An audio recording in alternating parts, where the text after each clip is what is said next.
ರೋಗಿಗಳ ಪಾಲಿಗೆ ಸಕಾಲಕ್ಕೆ ಸಂಜೀವಿನಿ ಆಗಬೇಕಾಗಿದ್ದ 108 ಆಂಬ್ಯುಲೆನ್ಸ್ಗಳು ಅಧಿಕಾರಿಗಳ ನಿರ್ಲಕ್ಷ್ಯದಿಂದ ಮೂಲೆ ಸೇರಿದೆ. ಪ್ರಮುಖವಾಗಿ ಅಧಿಕಾರಿಗಳ ದಿವ್ಯ ನಿರ್ಲಕ್ಷ್ಯ ಎಂಥದ್ದು ಅನ್ನೋದಕ್ಕೆ ಇದು ಉದಾಹರಣೆ. ಸಣ್ಣ ರಿಪೇರಿಗೆ ಅಂತ ಹೋಗಿದ್ದ ಆಂಬ್ಯುಲೆನ್ಸ್ಗಳ ಇಂಜಿನ್ಗಳು ಕಳ್ಳರ ಪಾಲಾಗಿದೆ. ಈ ಆಂಬ್ಯುಲೆನ್ಸ್ನಲ್ಲಿ ಇಂಜಿನ್ಗಳೇ ಇಲ್ಲ, ಬೆಲೆ ಬಾಳುವ ಸ್ಪೇರ್ ಪಾರ್ಟ್ಗಳು ಇಲ್ಲದ ಸ್ಥಿತಿಯಾಗಿದೆ. ಆಂಬ್ಯುಲೆನ್ಸ್ಗಳು ಸಣ್ಣ ಪುಟ್ಟ ರಿಪೇರಿ ಕೆಲಸಕ್ಕೆ ಮಂಡ್ಯದ ಬಳಿಯ ಗ್ಯಾರೇಜ್ ಬಳಿ ಕಳಿಸಲಾಗಿತ್ತಂತೆ. ಆದರೆ ಗ್ಯಾರೇಜ್ ಮಾಲೀಕ ರಾತ್ರೋರಾತ್ರಿ ಗ್ಯಾರೇಜ್ ಖಾಲಿ ಮಾಡ್ಕೊಂಡು ಹೋಗಿದ್ದಂತೆ. ಇದರಿಂದ ಅಲ್ಲಿದ್ದಂತಹ ಆಂಬ್ಯುಲೆನ್ಸ್ಗಳು ಇದೀಗ ತೂಬಿನಕೆರೆ ಗ್ರಾಮ ಖಾಲಿ ಜಾಗದಲ್ಲಿ ನಿಲ್ಲಿಸಲಾಗಿದೆ. ಮಂಡ್ಯ ಜಿಲ್ಲೆಯಲ್ಲಿರೋದು 21 ಆಂಬ್ಯುಲೆನ್ಸು. ಇದರಲ್ಲಿ 4 ಆಂಬ್ಯುಲೆನ್ಸ್ ಪರಿಸ್ಥಿತಿ ಇದಾಗಿದ್ರೆ ಇನ್ನೂ 4 ಆಂಬ್ಯುಲೆನ್ಸ್ಗಳು ರಿಪೇರಿಗೆ ಅಂತ ಮೈಸೂರಿಗೆ ಹೋಗಿದ್ದು ಅವುಗಳು ವಾಪಸ್ಸೇ ಬಂದಿಲ್ಲ. ಇದರಿಂದ ರೋಗಿಗಳಿಗೆ ಸರಿಯಾದ ಸಮಯಕ್ಕೆ ಆಂಬ್ಯುಲೆನ್ಸ್ ಸೇವೆ ಸಿಗದೆ ಜೀವ ಹೋಗ್ತಾ ಇರುವಂತಹ ಅನೇಕ ನಿದರ್ಶನಗಳು ಕಣ್ಮುಂದೆ ಸಿಗ್ತಾ ಇದೆ.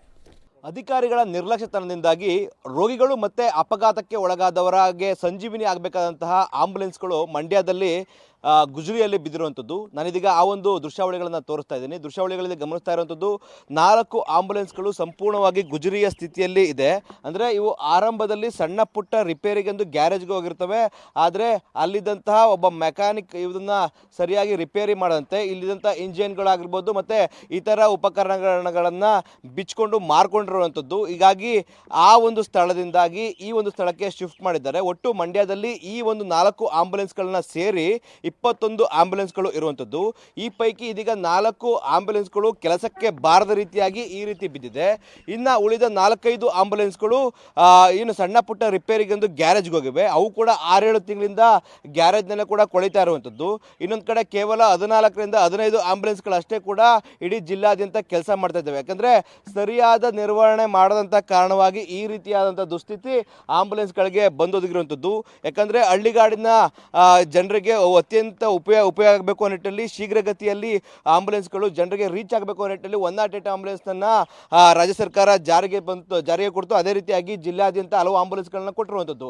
ಆದರೆ ಇಲ್ಲಿ ಇರುವಂಥ ಆಂಬುಲೆನ್ಸ್ಗಳು ಸಂಪೂರ್ಣವಾಗಿ ಕೆಲಸಕ್ಕೆ ಬಾರದ ರೀತಿಯಾಗಿ ಆಗಿರುವಂಥದ್ದು. ಯಾಕಂದರೆ ಇವೆಲ್ಲ ಆಂಬುಲೆನ್ಸ್ಗಳು ಸಣ್ಣ ಪುಟ್ಟ ರಿಪೇರಿಗೆಂದೇ ಕೂಡ ಗ್ಯಾರೇಜ್ಗೆ ಹೋಗಿದ್ದು. ಆದರೆ ಅಧಿಕಾರಿಗಳ ನಿರ್ಲಕ್ಷ್ಯದಿಂದಾಗಿ ಅಲ್ಲಿದ್ದಂತಹ ಮೆಕ್ಯಾನಿಕ್ ಇವನ್ನ ರಿಪೇರಿ ಮಾಡದೆ ಇಲ್ಲಿದ್ದಂಥ ಉಪಕರಣಗಳು ಅಂದರೆ ಇಂಜಿನ್ ಆಗ್ಬೋದು, ಟೈರು, ಈ ರೀತಿಯಾದಂಥ ಉಪಕರಣಗಳನ್ನು ಬಿಚ್ಚಿ ಮಾರ್ಕೊಂಡಿರುವಂಥದ್ದು. ಇನ್ನೊಂದು ಕಡೆ ಒಂದಷ್ಟು ಆಂಬುಲೆನ್ಸ್ಗಳು ಈಗಾಗಲೇ ರಿಪೇರಿಗೆಂದೇ ಕೂಡ ಹೋಗಿದ್ದಾವೆ. ಅವು ಯಾವ ಕೂಡ ಮತ್ತೆ 6 ತಿಂಗಳಾದರೂ ಕೂಡ ವಾಪಸ್ಗೆ ಬಂದಿಲ್ಲ. ಇದು ಯಾವುದರ ಗಮನವನ್ನು ಕೂಡ ಹರಿಸಿದ ಅಧಿಕಾರಿಗಳು ಬೇಜವಾಬ್ದಾರಿತನದಿಂದ ಇದ್ದಾರೆ.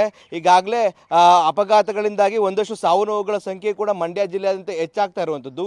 ಯಾಕಂದರೆ ಶೀಘ್ರಗತಿಯಲ್ಲಿ ಆಂಬುಲೆನ್ಸ್ಗಳನ್ನ ಸೇವೆ ಒದಗಿಸಿದಂಥ ಸಂದರ್ಭದಲ್ಲಿ ಹಲವರ ಪ್ರಾಣವನ್ನು ಕೂಡ ಉಳಿಸುವಂಥ ಜವಾಬ್ದಾರಿ ಕೂಡ ಇರುತ್ತೆ. ಆದರೆ ಅದ್ಯಾವ ಕೆಲಸಗಳು ಕೂಡ ಮಂಡ್ಯ ಜಿಲ್ಲೆಯಲ್ಲಿ ಆಗ್ತಾ ಇಲ್ಲ. ಯಾಕಂದರೆ ಈ ರೀತಿಯಾದಂಥ ಅನಾನುಕೂಲ ಏನಾಗಿದೆ, ಇದರಿಂದಾಗಿ ಏನು ರೋಗಿಗಳು ಮತ್ತು ಅಪಘಾತಕ್ಕೆ ಒಳಗಾದವರು ಸಾವನ್ನಪ್ಪುವಂಥ ಸಂಖ್ಯೆ ಕೂಡ ಹೆಚ್ಚಾಗ್ತಾ ಇರುವಂಥದ್ದು. ಒಟ್ಟಾರೆ ಈಗಲಾದರೂ ಕೂಡ ಮಂಡ್ಯ ಜಿಲ್ಲೆಯ ವೈದ್ಯಾಧಿಕಾರಿಗಳು ಮತ್ತು ಆರೋಗ್ಯ ಇಲಾಖೆ ಅಧಿಕಾರಿಗಳು ಇತ್ತ ಗಮನ ಹರಿಸಿ ಆಂಬುಲೆನ್ಸ್ನ ಆಗಿರುವಂಥ ಒಂದಷ್ಟು ಕೆಲಸಗಳನ್ನು ಕೂಡ ಸರಿಪಡಿಸ್ಕೊಳ್ಳುವಂಥ ಕೆಲಸಗಳನ್ನು ಕೂಡ ಮಾಡ್ತಾರಾ ಅನ್ನೋದನ್ನು ಕಾದು ನೋಡಬೇಕಾಗಿರುವಂಥದ್ದು. ಕ್ಯಾಮ್ರಾ ಪರ್ಸನ್ ವಿನೋದ್ ಜೊತೆ ರೋಹಿತ್ ದೇವರಹಳ್ಳಿ, ಪಬ್ಲಿಕ್ ಟಿವಿ, ಮಂಡ್ಯ.